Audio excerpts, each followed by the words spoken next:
വെറും 3 വർക്കൗട്ട്, അതും ചെറിയ വെയിറ്റിൽ 12 റെപ്സ് 2 ടൈംസ് ചെസ്റ്റ് പാച്ച്. അതവിടെ നിൽക്കട്ടെ.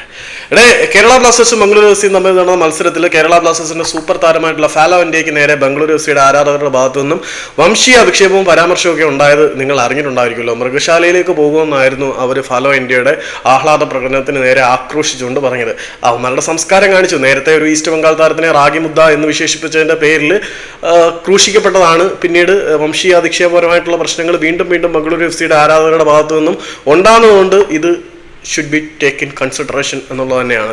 ഏതായാലും കേരള ബ്ലാസ്റ്റേഴ്സിന്റെ പിഴച്ച മാനേജ്മെന്റിനോട് നമുക്കത്ര യോജിക്കാൻ പറ്റത്തില്ലെങ്കിലും ഇത്തവണ അവർ എഫക്റ്റീവായിട്ട് കാര്യങ്ങളുമായിട്ട് മുന്നോട്ട് പോകുന്നുണ്ട് എന്ന കാര്യത്തിൽ സന്തോഷം. കേരള ബ്ലാസ്റ്റേഴ്സ് ഔദ്യോഗികമായിട്ട് തന്നെ ഓൾ ഇന്ത്യ ഫുട്ബോൾ ഫെഡറേഷനും അച്ചടക്ക സമിതിക്കും ഒക്കെ ആരാധകരുടെ ഭാഗത്തു നിന്നും ഉണ്ടായ ഇത്തരം വംശീയ അധിക്ഷേപത്തിനെതിരെ പരാതി നൽകാൻ തീരുമാനിച്ചിട്ടുണ്ട്. ഈ പരാതിയുടെ എൻക്വയറിക്ക് ശേഷം കാര്യങ്ങൾ ഇത്തിരി സെറ്റാവാൻ ചാൻസ് ഉണ്ട്. സെറ്റാവുക in the sense Bengaluru F സിയുടെ ആരാധകർക്ക് നേരെ അച്ചടക്ക നടപടികൾ ഉണ്ടാവും. അടച്ചിട്ട സ്റ്റേഡിയത്തിൽ ഹോം ഗ്രൗണ്ടിലെ ആരാധകരില്ലാതെ ബംഗളൂരു എഫ് സി കളിക്കേണ്ട ഒരു അവസ്ഥയിലേക്ക് വരെ കാര്യങ്ങൾ എത്താനുള്ള പോസിബിലിറ്റി ഉണ്ട്.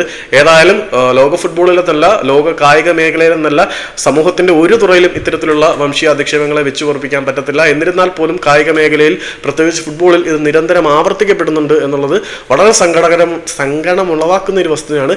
ഏതായാലും ബ്ലാസ്റ്റേഴ്സ് ഒഫീഷ്യലി കംപ്ലൈന്റ് ലോഞ്ച് ചെയ്തിട്ടുണ്ട്.